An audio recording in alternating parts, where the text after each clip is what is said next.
hello' নমস্কাৰ মই আজি লৈ আহিছোঁ আপোনালোকৰ ওচৰলৈ প্ৰেগনেন্সি 4 নম্বৰ 5 নম্বৰ আৰু 6 নম্বৰ এই তিনিটা মাহৰ কি সমস্যাৰ সন্মুখীন হয় আৰু কেনে ধৰণৰ অনুভৱ হয় মোৰ অভিজ্ঞতাৰ ফালৰ পৰা আপোনালোকৰ লগত শ্বেয়াৰ কৰিবলৈ আহিছোঁ যেতিয়া আগতে মই কৈছোঁ 1 2 3 এই তিনিটা মাহত কি সমস্যা হয় যেতিয়া 4 নম্বৰত যেতিয়া 4 নম্বৰ মাহত ভৰি দিয়াৰ লগে লগেই গেছৰ প্ৰব্লেমটো থাকেই কিন্তু বমি ভাৱটো লাহে লাহে নাইকিয়া হ'বলৈ আৰম্ভ কৰে এদিনতকৈ সিদিনা লাহে লাহে অলপ ভাল পাবলৈ আৰম্ভ কৰিব আৰু মাথা ঘূৰণি মূৰ কামুৰণি এইবিলাকো লাহে লাহে নাইকিয়া হৈ যায় গেছৰ সমস্যাটো থাকেই 4 নম্বৰ মাহলৈকে 5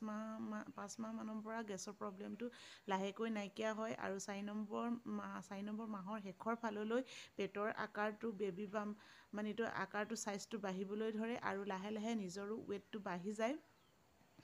আৰু খাব ব'ব পৰা হৈ যায় আৰু বেলেগতো তেনেধৰণৰ সমস্যা নাথাকে সাধাৰণতে মোৰো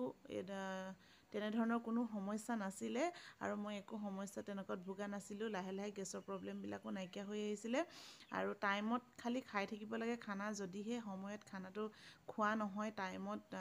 তেতিয়াহ'লে গেছৰ সমস্যাত ভোগা হয় টাইম টেবুলটো সদায় মেইনটেনেঞ্চ কৰি খাব আৰু খোৱা বোৱাত একেবাৰে গুৰুত্ব দিব নহ'লে গেছৰ প্ৰব্লেমটোত ভুগিয়ে থাকিব 5 নম্বৰ মাহত অলপ অনুভৱ কৰিব পৰা যায় বেবীৰ মুভমেণ্ট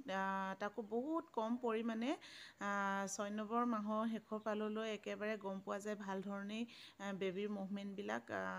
ভাল ধৰণে গম পাব বাচ্ছাৰ ভিতৰত মুভমেণ্ট কৰিছেনে নাই গম পাবলৈ ধৰিব আৰু অনুভৱ কৰিব এইখিনিতে আপোনালোকক আৰু এটা কথা কৈ থওঁ আইৰণ আৰু কেলছিয়াম টেবলেট খাবলৈ কিন্তু একেবাৰে নাপাহৰিব সদায় আপোনালোকে আইৰণ আৰু কেলছিয়াম টেবলেট ল'ব মই আইৰণৰ টেবলেট সদায় ৰাতি মানে খানা খোৱাৰ পিছত লৈছিলোঁ এটাকৈ আৰু কেলছিয়াম টেবলেট দিনত